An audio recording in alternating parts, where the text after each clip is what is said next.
السلام عليكم ورحمة الله وبركاته. بسم الله الرحمن الرحيم. الحمد لله رب العالمين، والصلاة والسلام على سيد الأنبياء والمرسلين وعلى آله وصحبه أجمعين الطاهرين ومن تبعهم بإحسان ودعا بدعوتهم إلى يوم الدين. أما بعد، قال الله تبارك وتعالى في كتابه العزيز: أعوذ بالله من الشيطان الرجيم، بسم الله الرحمن الرحيم. لقد كان لكم في رسول الله أسوة حسنة لمن كان يرجو الله واليوم الآخر وذكر الله كثيرا. وقال تعالى: قل إن كنتم تحبون الله فاتبعوني يحببكم الله ويغفر لكم ذنوبكم. صدق اللہ العظیم.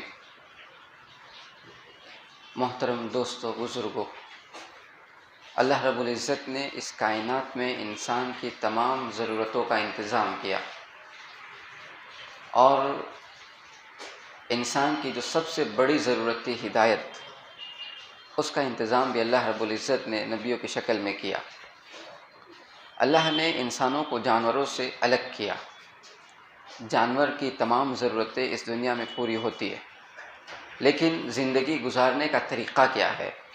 دنیا میں جو چیزیں موجود ہے اس سے استفادہ کیسے کیا جاتا ہے، ان سے فائدہ کیسے اٹھایا جاتا ہے، ان کے ساتھ برتاؤ کیا ہونا چاہیے.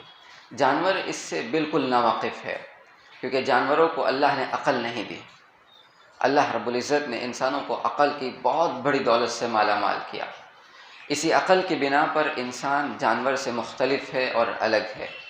اگر یہ عقل انسان کو نہ ملتی تو میں، آپ اور کسی جانور کے اندر ایک ذرہ برابر، رتی برابر کا فرق نہ ہوتا. لیکن اللہ نے خاص انعام کیا، مجھے اور آپ کو عقل کی دولت سے مالا مال کیا. لیکن انسان کی ایک ضرورت تھی جسے پورا کرنے کے لیے انسان کی عقل ناکافی تھی. انسان کی عقل اسے پا نہیں سکتی تھی. تو اللہ رب العزت نے اس کے لیے انبیاء کو اس دنیا کے اندر بھیجا تاکہ انسان انبیاء کے بتائے ہوئے طریقوں پر چلے اور اپنی ہدایت کو پا سکے. کیونکہ ہدایت ایک ایسی چیز تھی جہاں انسانوں کی عقل کام نہیں کرتی ہے، بلکہ عقل حیران ہو جاتی ہے. انسان جب اتنے بڑے آسمانوں کو دیکھتا ہے، اس کی عقل حیران ہو جاتی ہے کہ یہ کون سی چیز ہے، یہ کس طرح سے کھڑی ہے، کون سی چیزیں ہیں جو اس کے لیے ستون کا کام کر رہی ہے، کون ہے جو ان پرندوں کو ہوا میں اڑا رہا ہے، اور کون ہے جو سانپ جیسی مخلوق کو زمین پر رینگنے پہ مجبور کر رہا ہے، اور کون ہے جس نے ہم کو پیر عطا کیے کہ ہم ایک انسان کے مانیں ایک عقل مند چال چل رہے ہیں. انسان کی عقل حیران ہو جاتی، کیونکہ انسان ایک ہی طرح کی غذا لیتا ہے، لیکن ان انسانوں میں پھر ہزاروں طرح کے افراد پائے جاتے ہیں. انسان اپنی جستجو کو پا نہیں سکتا تھا، انسان اپنی تلاش کو کبھی پا نہیں سکتا تھا. تو اللہ نے انبیاء کا سلسلہ چلایا. انبیاء آئے اور انبیاء نے وہ چیزیں انسانوں کو بتائی جو انسان اپنی عقل سے، اپنے ہوش سے، اپنے عقل و شعور سے کبھی نہیں پا سکتا تھا. انسان کو انبیاء نے بتایا کہ تم یہاں آئے نہیں ہو، تمہیں یہاں بھیجا گیا ہے. یہ کائنات ایسے ہی کھڑی نہیں ہے، اس کا ایک خالق ہے، اس کا ایک رب ہے جس نے اس کو وجود دیا ہے. یہ سورج اس لیے نہیں نکل رہا ہے کہ وہ کوئی ایسی مشین سے جڑا ہوا ہے جو اپنا کام کر رہی ہے، نہیں. انبیاء نے اسے بتایا سورج تمہارے فائدے کے لیے نکل رہا ہے، چاند اپنے وقت پر اس لیے آتا ہے تاکہ تمہاری دنیا کا نظام چلتا رہے. زمین کو اللہ نے اس لیے مناسب بنایا تاکہ تم اپنی زندگی آسانی کے ساتھ، آرام کے ساتھ بسر کر سکو. اور کائنات کی ہر چیز تمہارے لیے کام کر رہی ہے، اور تم یہاں پر صرف اس لیے نہیں آئے کہ تم بھی ان چیزوں کی مانند صرف کام ہی کام کرتے رہو، اور جس کام کے لیے تم آئے ہو اسے تمہیں عقل و شعور بھی حاصل نہ ہو. انبیاء نے انسانوں کو عقل و شعور عطا کیا. انبیاء نے انسانوں کو صحیح رہنمائی عطا کی کہ تم یہاں آئے نہیں، اللہ نے تمہیں بھیجا ہے، تمہارا ایک مقصد ہے، اس مقصد کے لیے تمہیں یہاں بھیجا گیا ہے. یہ انبیاء نے انسانوں کو بتایا. انبیاء نے انسانوں کو تعارف کرایا کہ رب کون ہے، تمہارا خالق کون ہے، تمہارا بنانے والا کون ہے، کیوں تم اتنے زبردست ہو، تمہیں کیوں اتنا مضبوط بنایا گیا، تمہیں کیوں اتنا پرفیکٹ بنایا گیا. یہ انبیاء نے انسانوں کو بتایا ہے. کیوں ایسا کبھی نہیں ہوتا کہ ایک انسان جب جنم لیتا ہے تو اس کے جسم کی جو حیت ہے وہ عام انسانوں سے یا گھر کے ہر دوسرے انسان سے بدلی ہوئی تبدیل ہو کر کے اس دنیا میں وجود نہیں لیتا انسان۔ انبیاء نے اس کو بتایا، کیونکہ اس انسان کی تخلیق کے پیچھے ماں باپ کا ہاتھ نہیں ہے، وہ ایک ذریعہ ہے، وہ ایک سبب ہے، ایک کاریگر ہے، ایک زبردست خالق ہے جو کہیں پر کبھی غلطی نہیں کرتا۔ وہ کبھی کسی اس طرح کا کام نہیں کرتا کہ انسان کا جسم دوسرے انسان کے لیے ایک مسئلہ بن جائے، ایک انسان کا جسم دوسرے انسان کے لیے خوف کا سبب بن جائے۔ نہیں، وہ بہت مضبوط ہے، وہ بہت طاقتور ہے، وہ قوی ہے، وہ خالق ہے، وہ مدبر ہے، وہ رب ہے، وہ بہت مضبوط انسان بنا رہا ہے، وہ بہت خوبصورت انسان بنا رہا ہے، اتنا خوبصورت کہ ہزاروں لاکھوں انسانوں میں کسی ایک انسان کے ایک آنکھ سر کے پیچھے حصے پہ نہیں جا سکتی ہے، کسی ایک انسان کا ایک کان اس کے چہرے پہ نہیں آ سکتا ہے، وہ اتنا مضبوط انسان بنا رہا ہے تاکہ انسان کو پتہ چلے ایسا اتفاقی نہیں ہو رہا، ایسا ایک رب ہے جو کر رہا ہے۔ انبیاء نے انسانوں کو یہ شعور عطا کیا۔ لیکن دنیا میں جو ہوتا رہا وہ تمام تاریخ آپ کے سامنے ہے، آپ پڑھتے ہیں، سنتے ہیں، بیانوں میں سنتے رہتے ہیں کہ جب بھی انبیاء اس دنیا میں آئے دو طرح کے لوگ ہو گئے۔ ایک وہ تھے جو انبیاء کی بات پر ایمان لائے، ایک وہ تھے جنہوں نے انبیاء کا انکار کر دیا اور انبیاء کے مخالف بن گئے، ان کے ستانے کے پیچھے لگ گئے، ان کو تکلیف دینے کے لیے لگ گئے۔ اللہ رب العزت نے ایسے تمام لوگوں کو اس صفحہ ہستی سے مٹا دیا، ختم کر دیا۔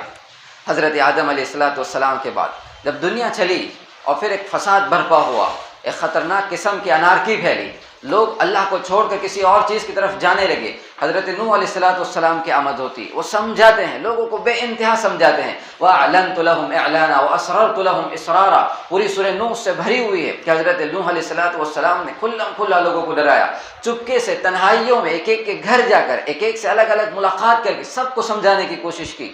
لیکن جب وہ نہ سمجھے، اللہ کا عذاب بارش کی شکل میں آیا، زمین سے پانی پھوٹا، آسمان نے پانی برسایا اور سب کچھ ختم کر دیا گیا۔ اس کے بعد پھر انبیاء آتے ہیں، دنیا پھر قائم رہتی ہے، پھر انبیاء آتے ہیں، سمجھاتے ہیں، نہیں سمجھتے ہیں، ہواؤں کا عذاب آتا ہے، لوگ ختم کر دیے جاتے ہیں، پھر انبیاء آتے ہیں، سمجھاتے ہیں، پھر نہیں سمجھتے ہیں، پھر زمین کو ہلا کر رکھ دیا جاتا ہے، سب کچھ ختم ہو جاتا ہے۔ اسی طرح ایک سلسلہ چلتا ہے، لمبی تاریخ چلتی، ہزاروں سال گزرتے ہیں، پھر اللہ رب العزت کا فیصلہ ہوتا ہے کہ اب انبیاء کے سلسلے کو ختم کیا جائے۔ صرف ایک نبی اب ہوگا، ایک آخری نبی ہوگا جو صرف اس لیے آئے گا کہ اب اس کو جانا نہیں ہے، اس کی رسالت اب ہمیشہ کے لیے، وہ صرف آنے کے لیے آئے گا، وہ جانے کے لیے نہیں آ سکتا۔ اس کی رسالت اس لیے نہیں ہوگی کہ کسی اور کو نبی بنا کر بھیجا جائے گا، اس کی رسالت اس لیے ہوگی کہ قیامت تک آنے والا ہر انسان اب اس نبی کا نام لے گا۔ جناب محمد رسول اللہ صلی اللہ علیہ وسلم کی آمد ہوتی ہے، آپ لوگوں کو سمجھاتے ہیں، آپ کے ساتھ بھی وہی ہوتا ہے جو تمام انبیاء کے ساتھ ہوا اور پوری تاریخ میں ہوتا رہا، پورے اتہاس میں جو ہوتا رہا وہ جناب محمد رسول اللہ صلی اللہ علیہ وسلم کے ساتھ ہوا۔ کچھ لوگ تھے جو آپ کے طرفدار ہو گئے، کچھ تھے جو آپ کے مخالف ہو گئے، ان پہ اللہ کا عذاب آیا، خطرناک قسم کا عذاب، ایک ذلت کا عذاب، ان کو ذلت اور رسوائی سے ختم کر دیا گیا، جو غزوہ بدر کی شکل میں پیش آیا۔ سن ہجری 2 میں ایک غزوہ ہوا، اس میں اللہ رب العزت نے کفاروں کے ان تمام بڑے لوگوں کو جو اللہ کے رسول کے در پہ رہتے تھے، اللہ کے رسول کے مارنے کے پیچھے پڑے رہتے تھے، اللہ کے رسول کے ستانے کے پیچھے رہتے تھے، ان سب کو غزوہ بدر میں جمع کر دیا گیا اور ایک ایک کو چن چن کر اللہ کے رسول صلی اللہ علیہ وسلم نے بتایا ہے، اللہ کے رسول نے جگہ بتائی کہ یہ وہ جگہ ہے جہاں ابو جہل مارا جائے گا، یہ وہ جگہ ہے جہاں امیہ مارا جائے گا، یہ وہ جگہ ہے جہاں فلاں سردار مارا جائے گا، یہ وہ جگہ ہے جہاں فلاں مارا جائے گا۔ اللہ کے رسول نے ایک ایک کی جگہ جنگ سے پہلے بتائی اور ہوا یہی کہ وہ آدمی اسی جگہ مارا گیا جہاں اللہ کے رسول نے متعین کر کے بتایا تھا۔ یہ ایک ذلت کا عذاب تھا۔ ابو جہل جو تکبر کی علامت تھا، ابو جہل جو ایک گھمنڈ کی علامت تھا، ابو جہل جو ایک سرداری کی علامت تھا، جو اپنے اوپر کسی اور کو سمجھتا نہیں تھا، اللہ نے اس کو انتہائی ذلت کا عذاب دیا کہ جس سے بڑا سردار کوئی تصور نہیں کیا جاتا تھا، جس سے بڑا انسان کوئی تصور نہیں کیا جاتا تھا، اس انسان کو اللہ رب العزت نے ذلت کی موت مار دیا، اور ایسی ذلت کی موت کہ ویسی ذلت کی موت اس دنیا میں پھر کسی کو نہیں ملی۔ جو سب سے بڑا انسان تھا، جو سب سے طاقتور انسان تھا، اللہ رب العزت نے اس کو اتنی ذلت کی موت مارا کہ اس کی موت کے لیے 2 چھوٹے بچے کو اللہ رب العزت نے متعین کیا۔ جو یہ کہتا تھا اپنے آپ کے لیے کہ میں 1000 سرداروں سے لڑ سکتا ہوں، اس کی موت کے لیے اللہ نے 2 چھوٹے بچوں کا انتخاب کیا، ذلت کی موت مارا۔ یہ صرف ان کی موت نہیں تھی، یہ اللہ کی طرف سے ان کے لیے عذاب تھا، عذاب تھا کہ ایسے موت مریں گے کہ دنیا یاد رکھے گی۔ امیہ بن خلف جو اپنے آپ کو بہت بڑا سردار سمجھتا تھا، حضرت بلال ان کی غلامی میں تھے، حضرت بلال کو خوب ستاتا تھا، ریگستانوں میں اس کو گھسیٹتا تھا، جسم سے کپڑے نکال دیے جاتے تھے اور تپتی ہوئی ریت سے ان کا جسم چھلنی ہو جاتا تھا، ان کے پیٹھ کی چربی پگھل جاتی تھی، ان کی چمڑی نکل جاتی تھی۔ وہ امیہ ابن خلف ہے، جب میدان میں آیا کس کے ہاتھوں مارا گیا؟ جس کو اس نے غلام سمجھا تھا، جو اس کی غلامی میں تھے، حضرت بلال کے بھالے سے وہ انتہائی ذلت کی موت مر گیا۔ یہ ایک عذاب آیا اور انسان کو ختم کر دیا گیا۔ یہ وہ سلسلہ ہے جو دنیا میں کبھی رکتا نہیں ہے، میں یہ کہنا چاہتا ہوں۔ عذاب کا سلسلہ دنیا میں کبھی رکتا نہیں ہے، وہ مختلف شکلوں میں آتا ہے۔ پہلے اس طرح کا عذاب آتا تھا کہ ہوائیں چلائی جاتی تھی اور ساری دنیا یا ساری قوم کو تہس نہس کر کے رکھ دیا جاتا تھا، جیسے قوم نوح کو ختم کر دیا گیا، قوم عاد کو ختم کر دیا گیا، قوم صالح کو یعنی قوم سمود کو ختم کر دیا گیا۔ ایک عذاب میں سب کا ستیہ ناش کر دیا گیا۔ لیکن اللہ کے رسول کی جب سے بعثت ہوئی، پھر عذاب اس انداز سے آنے لگا کہ لوگوں کا انتخاب ہونے لگا کہ عذاب میں اس کو مارا جائے گا، عذاب میں اس کو مارا جائے گا، سب کو ختم نہیں کیا جائے گا۔ جس پر اللہ کی طرف سے لائی ہوئی دلیل اور حجت قائم نہیں ہو جاتی تب تک اس انسان کو مارا نہیں جاتا۔ جب حجت قائم ہو جاتی ہے پھر اس قوم کو، اس انسان کو اس صفحہ ہستی سے ختم کر دیا جاتا ہے۔ اللہ کا اصول ہو گیا۔ پھر اللہ کے رسول صلی اللہ علیہ وسلم کے بعد صحابہ کا دور آیا، اب نبی نہیں آنے والے تھے، تو اللہ کے رسول نے ایک جماعت تیار کی، ایک مضبوط جماعت، ایسی جماعت جس کا ایک ایک فرد ایک ہیرو کی حیثیت رکھتا تھا۔ اللہ کے رسول صلی اللہ علیہ وسلم نے ایسی زندگی گزار کر ان کے سامنے پیش کی تھی کہ اس جماعت کا ایک ایک فرد اللہ کے رسول کی زندگی کا ایک حصہ بن گیا۔ مثال کے طور پر اللہ کے رسول صلی اللہ علیہ وسلم نے بچوں کی تربیت کی تو حضرت زید، حضرت انس رضی اللہ تعالیٰ عنہ جو ایک صحابی ہے، انسان اگر بچپنے میں اللہ کے رسول کی زندگی کو دیکھنا چاہتا ہے تو حضرت انس سے سیکھ سکتا ہے، اللہ کے رسول کی زندگی دیکھ سکتا ہے، حضرت علی کی زندگی دیکھ سکتا ہے۔ اسی طرح کا کسی نوجوان کو اپنی زندگی دیکھنا ہے تو اللہ کے رسول صلی اللہ علیہ وسلم نے نوجوانوں کی ایک جماعت تیار کی تھی، جس کے سرخیل ہم مصعب بن عمیر رضی اللہ تعالیٰ عنہ کو سمجھ سکتے ہیں۔ ان کی زندگی سے ایک نوجوان اپنی زندگی کو سنوار سکتا ہے۔ اللہ کے رسول نے ایسی جماعت تیار کی جو جماعت اس تاریخ میں دنیا میں کسی نبی کو کبھی میسر نہیں ہوئی ہے۔ اس کی ایک ادنا سی مثال میں آپ کے سامنے پیش کرتا ہوں۔ حضرت موسیٰ علیہ السلام کو ایک علاقے میں جنگ کے لیے جانا ہے، اللہ رب العزت نے ان کو منتخب کیا کہ اپنی قوم بنی اسرائیل کو لے کر کے جاؤ۔ حضرت موسیٰ علیہ السلام بنی اسرائیل کے فرد ہیں، ان کو جانا ہے عمالقہ قوم سے لڑنے کے لیے۔ شام کے کسی علاقے میں حضرت موسیٰ علیہ السلام نے لوگوں کو جمع کیا اور کہا اللہ کا یہ حکم ہے، ہمیں اس جگہ جانا ہے۔ تو ان لوگوں نے یہ کہا اذهب انت وربك فقاتلا انا هاهنا قاعدون۔ وہ تو بڑی طاقتور قوم ہے، وہ بڑی سخت قوم ہے، وہ سردار قوم ہے، ہم غلامی سے نکلے ہوئے لوگ ہیں، ہم بہت نہکتے ہیں، ہماری تعداد کم ہے، ہم میں وہ طاقت نہیں ہے اتنی زبردست قوم سے لڑنے کے لیے، لہذا تم اور تمہارا رب جاؤ اور اس قوم سے لڑو، جب فتح ہو جائے گی، جب تم جیت جاؤ گے تو ہمیں بلا لینا۔ یہ کس کے صحابہ ہے؟ حضرت موسیٰ علیہ السلام کے صحابہ ہے۔ اور ایک طرف اللہ کے رسول صلی اللہ علیہ وسلم ہجرت کر کے مدینہ پہنچے ہیں، بہت کمزور ہے، مسلمانوں کے پاس سب کچھ ختم ہو چکا ہے، ان کا گھر بار لٹ چکا ہے، سب مکے میں سب کی بولیاں بک چکی ہے، سب کو بولی لگا کر ختم کر دیا گیا، کسی کا کچھ نہیں بچا، سب خالی ہاتھ مدینہ پہنچے ہیں۔ جب مدینہ پہنچے ہیں تب بھی ان مکے والوں نے چین سے جب بیٹھنے نہ دیا اور لشکر لے کر اللہ کے رسول صلی اللہ علیہ وسلم کے مقابلے کے لیے آئے۔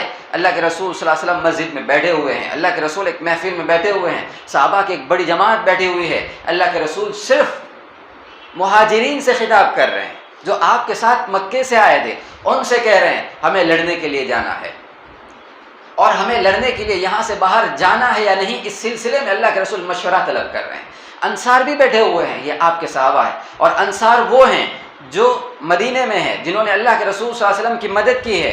وہ اس بات پر متفق تھے اللہ کے رسول صلی اللہ علیہ وسلم کے ساتھ کہ اگر مدینے میں آپ پر کوئی حملہ کرتا ہے، مدینے میں آپ کو کوئی ستاتا ہے، مدینے پر کوئی لشکر آتا ہے اور آپ سے جنگ کرنا چاہتا ہے تو ہم ہر طرف سے آپ کی حفاظت کریں گے، آپ کے لیے لڑنے کے لیے کھڑے ہو جائیں گے۔ لیکن اب مسئلہ یہ ہے کہ مدینے سے باہر لڑنے کے لیے جانا ہے، اللہ کے رسول مشورہ طلب کر رہے ہیں۔ سعد بن معاذ رضی اللہ تعالیٰ عنہ یا اور جو انصار کے کچھ صحابہ ہیں اور سردار ہیں، وہ بات کو سمجھ گئے کہ معاملہ مدینے کے اندر کا نہیں ہے، معاملہ مدینے کے باہر کا ہے، اور اللہ کے رسول مشورہ اس لیے طلب کر رہے ہیں کہ ہم انصار اللہ کے رسول کا ساتھ دیں گے یا نہیں دیں گے، اس لیے کہ ہم نے اللہ کے رسول سے یہ کہا تھا کہ ہم مدینے میں آپ کا ساتھ دیں گے اور معاملہ مدینے کے باہر کا ہے۔ سعد بن معاذ کھڑے ہوتے ہیں، تمام انصار کی طرف سے آپ تقریر کرتے ہوئے کہتے ہیں اے اللہ کے رسول، اگر آپ ہمیں برق الغماد تک لے جائے جو مدینے سے انتہائی دور کا علاقہ ہے، ہم آپ کے ساتھ آئیں گے، اگر آپ ہمیں حکم دے کسی آگ میں کودنے کا تو ہم سب سے پہلے آگ میں کودنے والے انسان ہیں۔ یہ دو صحابہ کا فرق دیکھیے، ایک حضرت موسیٰ کے صحابہ ہے جو حضرت موسیٰ سے کہہ رہے ہیں اذهب انت وربک فقاتلا، تم جاؤ اپنے رب کے ساتھ اور جنگ کرو. اور ایک وہ ہے جو یہ کہتے ہیں کہ اگر آپ ہمیں آگ میں کودنے کا حکم دیتے ہیں تو ہم سب سے پہلے کودنے کے لیے تیار ہیں. یہ وہ جماعت ہے جس کا ہر فرد ایک ہیرو ہے. اس لیے ایک انگریز نے لکھا ہے کہ صحابہ کی جو جماعت ہے وہ نرسری آف ہیروز ہے، ہیرو کی نرسری ہے. کسی ایک صحابی کو اٹھا لو، آپ اس کی زندگی سے اپنی زندگی کو سنوار سکتے ہو. آپ اس کی زندگی کو دیکھ کر اپنی زندگی میں اس کی چند جھلکیاں پیدا کر کے جنت کما سکتے ہو. تبھی اللہ کے رسول صلی اللہ علیہ وسلم نے فرمایا تھا اصحابی کالنجوم بأیہم اقتدیتم اہتدیتم، میرے تمام صحابہ ستاروں کے مانند ہے، جس کسی ایک کی اتباع کرو گے، پیروی کرو گے، جنت پا جاؤ گے. اللہ کے رسول نے ان صحابہ کو ایک ذمہ داری دی تھی. یہ میرا موضوع ہے جو میں بات کرنا چاہتا ہوں. کیونکہ دنیا میں عذاب ہمیشہ سے آتے رہیں اور آتے رہیں گے. ان عذابوں کو روکنے کی صرف ایک سبیل ہے. ایک حدیث ہے جو تقریباً امام مسلم نے اس کو بیان کیا ہے. اس میں اللہ کے رسول نے فرمایا ہے کہ تم ہمیشہ اچھے حال میں رہو گے ما تمسکتم بسنتی، جب تک کہ تم میری سنت کو پکڑے رہو گے. یہ مجھے بتانا ہے. جب تک ہم اللہ کے رسول کی سنت کو پکڑے رہیں گے تب عذاب ہم پر نہیں آ سکتا ہے، تب دنیا پر عذاب نہیں آ سکتا ہے. عذاب رکا رہے گا، انسان خوشحالی کی زندگی بسر کرتا رہے گا. تو بہرحال اللہ کے رسول نے اس کو روکنے کے لیے ایک ذمہ داری صحابہ کو عطا کی، اور وہ صحابہ نے ذمہ داری ہم تک منتقل کی ہے. وہ ذمہ داری یہ ہے، قرآن اس کو کہتا ہے تکونوا شہداء علی الناس ویکون الرسول شہیدا علیکم، کہ رسول تم پر گواہ ہے اور تم تمام لوگوں کے اوپر گواہ ہو. کس بات کے گواہ ہو؟ گواہ اس بات کے ہو جس کو اللہ کے رسول صلی اللہ علیہ وسلم نے خطبۃ الوداع کے موقع پر، حجۃ الوداع کے موقع پر خطبے میں کہا تھا الا فلیبلغ الشاہد الغائب، جو حاضر ہے یہاں وہ میری ان تمام باتوں کو ان لوگوں تک پہنچا دے جو یہاں حاضر نہیں ہے. یعنی دین کو ہر انسان تک پہنچانا، یہ اللہ کے رسول نے ذمہ داری صحابہ کو عطا کی. صحابہ نے اس کو بخوبی نبھایا اور پھر یہ منتقل ہوتے ہوئے ہم تک آئی ہے. دین کو ہر انسان تک پہنچانا یہ میری اور آپ کی ذمہ داری ہے. اس کو پہنچایا کس طرح سے جائے، اس کے لیے قرآن مجید نے اصول بیان کیا. لقد کان لکم فی رسول اللہ اسوۃ حسنہ، کہ رسول کی زندگی میں تمہارے لیے بہترین نمونہ ہے. جس طرح رسول نے کام کیا ہے اسی طرح مجھے اور آپ کو بھی کام کرنا ہے. ہر رسول نے دنیا میں آ کر جو کام کیا ہے وہ صرف دو کام ہے. ایک کام وہ ہے کہ رسول سب سے پہلے کام تو یہ کرتا ہے کہ لوگوں کو بتوں کی عبادتوں سے نکال کر اسلام کی طرف لاتا ہے. اب کچھ لوگ وہ ہوتے ہیں جو اسلام کی طرف آتے ہیں، کچھ وہ ہوتے ہیں جو اسلام کی طرف نہیں آتے ہیں. دو جماعتیں ہو جاتی ہیں. اب اللہ کے رسول صلی اللہ علیہ وسلم مومنوں میں بھی کام کرتے ہیں اور اس کے ساتھ ساتھ اللہ کے رسول ان میں بھی کام کرتے ہیں جو مومن نہیں ہے. دو طرح کا کام ہے جو اللہ کے رسول نے ہر وقت ہر پل کیا ہے. اس کی ایک ادنا سی مثال میں آپ کو دے رہا ہوں کہ حضرت موسیٰ علیہ السلام، اب ذرا دیکھیں ان کی قوم کیسی. ابھی میں نے آپ کے سامنے مثال دی تھی کہ انہوں نے حضرت موسیٰ سے کہہ دیا کہ تم اپنے رب کے ساتھ جاؤ اور لڑو. حضرت موسیٰ کے پاس کرنے کے لیے ان کی قوم، کام کرنے کے لیے ان کی قوم بہت کافی تھی، کیونکہ وہ بے انتہا بگڑی ہوئی قوم تھی. لیکن حضرت موسیٰ علیہ السلام ایک کام لے کر نہیں بیٹھ گئے کہ مجھے اپنی قوم کو سنوارنا ہے، مجھے اپنی قوم کو صحیح کرنا ہے تو میں بنی اسرائیل پہ ہی کام کرتا رہوں گا. نہیں، اللہ نے ان کو بھی حکم دیا اذهبا الى فرعون انه طغى، فرعون کے پاس جاؤ، اس کو سمجھاؤ. فقولا له قولا لینا لعله، اور کس طرح سے اس سے بات کرنا ہے، کس طرح دین کی دعوت اس تک پہنچانا ہے، یہ اللہ رب العزت نے حضرت موسیٰ کو بھی بتایا. اس سے دین سمجھاؤ، اس سے نرمی کے ساتھ بات کرو، اس کو دین کی طرف بلاؤ، جبکہ اپنی قوم کی حالت اتنی زیادہ بگڑی ہوئی ہے جس کی انتہا نہیں ہے. لیکن اس کے باوجود حضرت موسیٰ نے نہیں بلکہ دنیا کے اندر آنے والے تمام نبیوں نے اپنے ماننے والوں میں بھی کام کیا اور اپنے نہ ماننے والوں میں بھی کام کیا. جب یہ دو کام چلتا رہتا ہے، دو کام ایک ساتھ جب چلتا ہے تو پھر اللہ کا عذاب نہیں آتا ہے، پھر انسان اللہ کے عذاب سے بچ جاتا ہے. پھر اگر عذاب آتا ہے تو ان پہ آتا ہے جس کو دین کی دعوت پہنچا دی گئی اور بار بار پہنچا دی گئی اور اتمام حجت کر دیا گیا.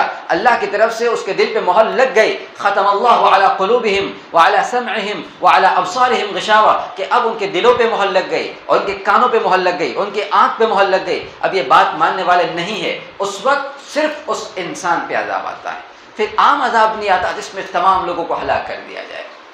تو یہ وہ کام ہے جو رسول ہمیں دے کر کے گئے، اس کا طریقہ بتا کر کے گئے. طریقہ اس کا یہی تھا لقد کان لکم فی رسول اللہ اسوۃ حسنہ، کہ رسول کی زندگی کو دیکھو، رسول نے کس انداز سے کام کیا ہے. رسول نے دین کی دعوت کا کام اپنے قول سے، اپنے فعل سے، اپنے ہر عمل سے، اپنی ہر ادا سے کیا ہے۔ دین کے کام کے لیے کوئی ضروری نہیں ہوتا کہ انسان اپنی زبان ہی سے کسی کو دعوت دیتا رہے، انسان کی زندگی کا ہر عمل انسان کے لیے دعوت ہو سکتا ہے۔ اللہ کے رسول صلی اللہ علیہ وسلم ایک جگہ سے نکل رہے تھے، مکے کا واقعہ ہے، ایک بوڑھی عورت کو آپ نے دیکھا جو سامان اٹھائے ہوئے تھی، اللہ کے رسول نے اس کا سامان اٹھا لیا، اس کے گھر تک اس کو پہنچا دیا۔ اس بوڑھی نے کہا کہ تم کہاں مکے کے رہنے والے ہو؟ اللہ کے رسول نے کہا ہاں میں یہی مکے کا رہنے والا ہوں۔ اس عورت نے کہا کہ میں نے سنا ہے کہ مکے میں ایک انسان آیا ہے جو لوگوں میں تفریق ڈال دیتا ہے، اس کا نام محمد ہے، وہ لوگوں کو بے دین کر دیتا ہے، تم اس کی بات نہ ماننا۔ اللہ کے رسول نے فرمایا اے بوڑھی اماں وہ محمد میں ہی ہوں۔ یہ اللہ کے رسول نے اس سے یہ نہیں کہا کہ قولوا لا الہ الا اللہ تفلحوا، کہ بوڑھی اماں لا الہ الا اللہ کہہ دو کامیاب ہو جاؤ گی۔ اللہ کے رسول نے اس سے یہ نہیں کہا، اللہ کے رسول نے کر کے دکھایا، اس نے اللہ کے رسول کی برائی کی۔ اللہ کے رسول نے صرف یہ کہا کہ اے بوڑھی اماں جس انسان کی تم برائی کر رہی ہو وہ انسان میں ہوں، میں کتنا برا ہوں، میں کتنا اچھا ہوں۔ اللہ کے رسول نے کسی بات کی صفائی نہیں دی، لیکن بوڑھی عورت کی زبان سے نکلا ہے لا الہ الا اللہ محمد رسول اللہ۔ یہ دعوت ہوتی ہے، یہ انسان کی دعوت ہوتی ہے، کردار سے دعوت ہوتی ہے، اخلاق سے دعوت ہوتی ہے۔ اللہ کے رسول کی زندگی کو آپ دیکھیے، ہر پل ہر خلق آپ کا کیا ہے، انسانیت کے لیے دعوت ہے۔ اللہ کے رسول وہاں طائف میں حضرت عائشہ فرماتی ہے کہ میں نے اللہ کے رسول سے پوچھا، اللہ کے رسول آپ پر طائف سے زیادہ سخت کوئی دن گزرا ہے؟ اللہ کے رسول نے کہا کہ کوئی دن مجھ پر اتنا زیادہ سخت نہیں گزرا جتنا طائف میں گزرا ہے۔ لیکن آپ کی حالت کیا ہے؟ آپ طائف میں موجود ہے، حضرت زید بن حارثہ آپ کے ساتھ ہے، آپ وہاں کے لوگوں کے پاس گئے، دین پہنچانے کی کوشش کی، سب نے آپ کو نکار دیا، اور صرف نکارا نہیں بلکہ آپ کو ستایا، آپ پر پتھر برسائے، اس حد تک پتھر برسائے کہ حضرت زید بن حارثہ جو آپ کا بچاؤ کر رہے تھے ان کو اتنے پتھر لگے کہ بے ہوش ہو کر کے گرے۔ پھر اللہ کے رسول بے ہوش ہو کر کے گرے، پھر ہوش میں آتے ہیں، پھر چلتے ہیں، ایک باغ میں آ کر کے بیٹھتے ہیں، فرشتے آتے ہیں، اللہ کے رسول سے اجازت طلب کرتے ہیں، اے اللہ کے رسول آپ کا اگر حکم ہو جس پہاڑیوں کے بیچ میں طائف آباد ہے ان پہاڑیوں کو آپس میں ملا کر رگڑ دیا جائے تاکہ ان کا صفحہ ہستی سے ستیہ ناش کر دیا جائے۔ یہ اللہ کے رسول سے اجازت طلب کرتے ہیں، لیکن اللہ کے رسول تو داعی تھے نا، اللہ کے رسول بدلہ لینے کے لیے تو نہیں آئے تھے، اللہ کے رسول کسی کے لیے زحمت بن کر کے تو نہیں آئے تھے۔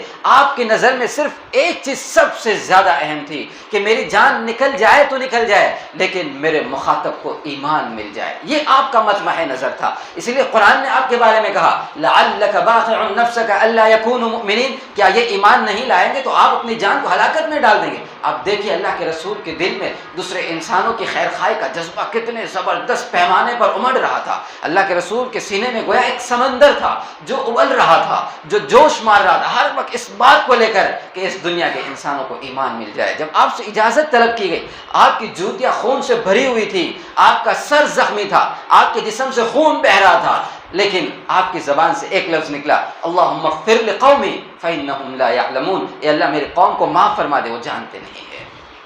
دعوت کا دوسرا اصول ہوا، کیا ہوا؟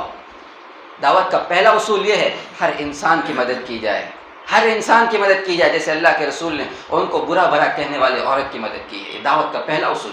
دعوت کا دوسرا اصول ہے انسان کو ستانے والے اس دنیا میں ساری دنیا کو بھر دے، ان ساری دنیا ایسے لوگوں سے بھر جائے جو صرف تمہارے ستانے کے پیچھے پڑی ہوئی ہے، پھر بھی یہ دل ان انسانوں کے لیے کینے سے بھرا ہوا نہیں ہونا چاہیے، کینے سے پاک ہونا چاہیے، اس دل میں کسی کی دشمنی نہیں ہونی چاہیے، اس دل میں کسی کے لیے نفرت نہیں ہونی چاہیے۔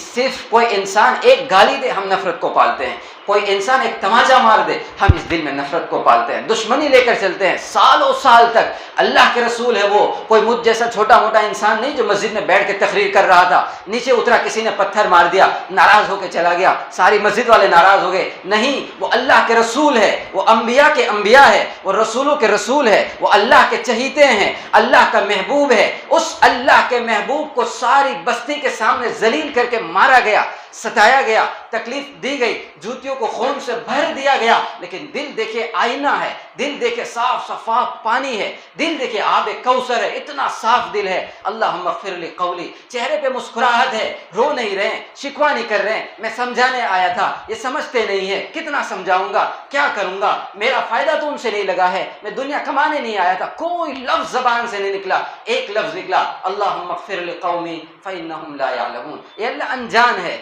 جاہل ہے، پڑھے لکھے نہیں ہے، پتہ نہیں ہے، اس لیے ایمان نہیں لا رہے ہیں، ان کو معاف کر دینا۔ اللہ نے ان کو معاف کر دیا. کیسا معاف کیا کہ اس ہندوستان میں ایمان پھیلنے کا سبب وہی طائف کی بستی ہوئی ہے. اگر اس دن اللہ کے رسول اپنے دل میں دشمنی لے آتے نعوذ باللہ، یا اس طرح کی کوئی بات لے آتے جو نہیں آنا چاہیے تھی، یہ دعا نہ کرتے، بستی کو ختم کر دیا جاتا، تو شاید اس مسجد کی رونق نہ ہوتی، میرے سر پہ ٹوپی نہ ہوتی، آپ کے چہروں پہ داڑھیاں نہ ہوتی، یہ مسجد آباد نہ ہوتی. کیوں؟ اس بستی کو اللہ نے بچا لیا. اللہ کے رسول کی دعا پر وہیں سے محمد بن قاسم اٹھتے ہیں، اسی بستی میں محمد بن قاسم پیدا ہوتے ہیں جو ہندوستان میں اسلام کو لے کر کے آتے ہیں. ان کی وجہ سے اسلام پھیلتا ہے. تو یہ سب ان کی برکتیں ہیں، ان دعاؤں کی برکتیں ہیں. ہم اس طرح کے اصولوں کے پابند بنیں. کسی کو ستانا نہیں ہے، کسی کے لیے دل میں کینہ نہیں رکھنا ہے، اپنے کردار سے لوگوں کو اخلاق کی دعوت دینا ہے، اسلام کی دعوت دینا ہے. اللہ کے رسول صلی اللہ علیہ وسلم نے حضرت انس سے فرمایا، بات ختم کر دے رہا ہوں، حضرت انس سے کہا کہ اے انس، اگر تم سے ہو سکے تو اپنے دل میں کینہ کو کسی کے لیے مت رکھنا، اپنے دل میں کسی کے لیے کینہ کو مت رکھنا. اگر تم اپنے دل میں کسی کے لیے کینہ کو نہیں رکھو گے تو جنت میں داخلہ تمہارا انتہائی آسان ہو جائے گا. یہ آسان سے اصول ہے جن اصولوں پر ہم عمل کر کے اس دنیا کو بہت کچھ دے سکتے ہیں. جس طرح اللہ کے رسول نے طائف میں اس اصول پہ عمل کیا، ہندوستان کو ایمان مل گیا. اگر ہم ان اصولوں پہ عمل کر کے دعوت کا کام کرتے رہیں گے تو پتہ نہیں ہمارے اس عمل کی وجہ سے اور یہ دنیا ایمان کی وجہ سے کتنے دوروں تک جو ہے آباد و معمور ہوتی چلی جائے گی، اور کئی ایسی بستیاں ہوگی جو اللہ کے عذاب سے بچ جائے گی. اللہ تعالیٰ سب سے پہلے مجھے پھر آپ تمام کو ان کہی ہوئی باتوں کو صحیح سمجھنے کی، پھر عمل کرنے کی توفیق سے نوازے. وآخر دعوانا ان الحمد للہ رب العالمین.